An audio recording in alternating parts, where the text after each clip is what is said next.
right, starting blind date with a cookbook. I got the Swedish book. Let's see what we have.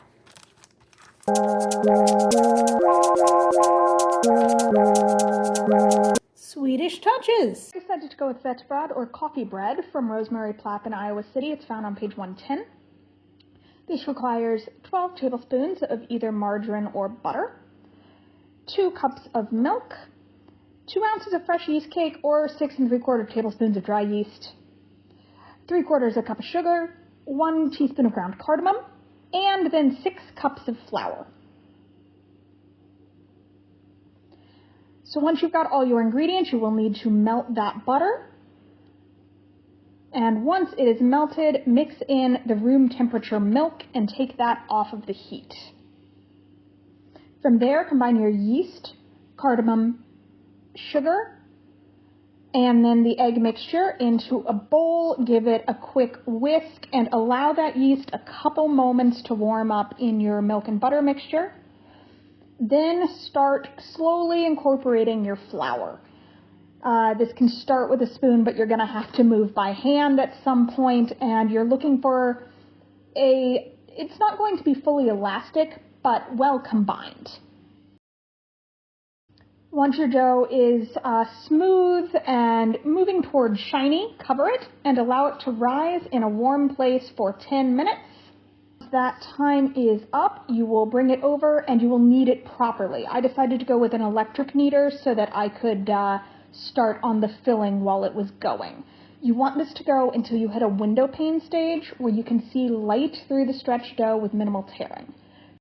For your filling, you are going to need 6 tablespoons of butter, half a cup of sugar, and 2 ounces of ground nuts. I chose pistachios. Now, alternatively, the recipe does say you can use half a teaspoon of cinnamon, but the ground nuts sounded interesting, so I decided to go with those, and as you can see, I ground them up using a spice grinder.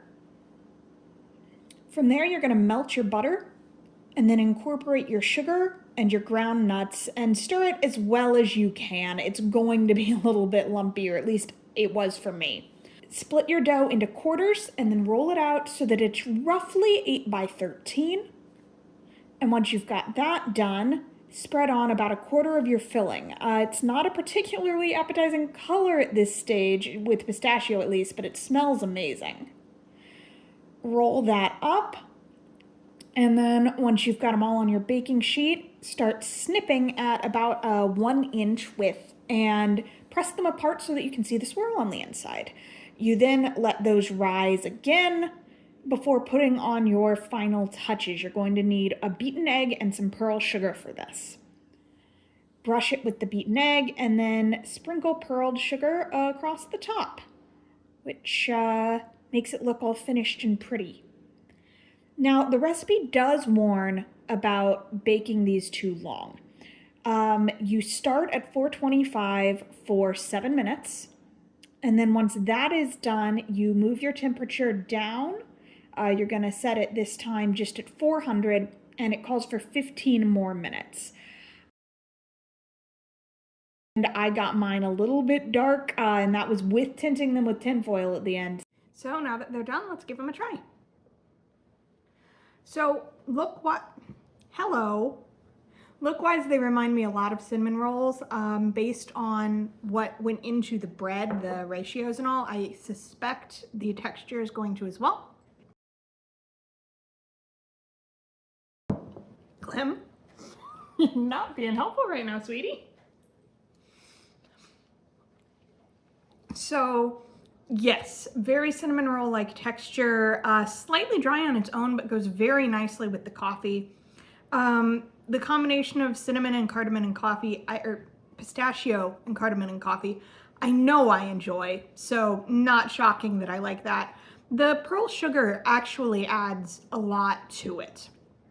Those little hard crunches of just immediate sweet, because the rest of it's sweet but in a kind of mellow way, whereas that's very in your face. So yeah, these are good. I'd definitely make them again, paying a little bit more attention to that warning about not letting it get too dark.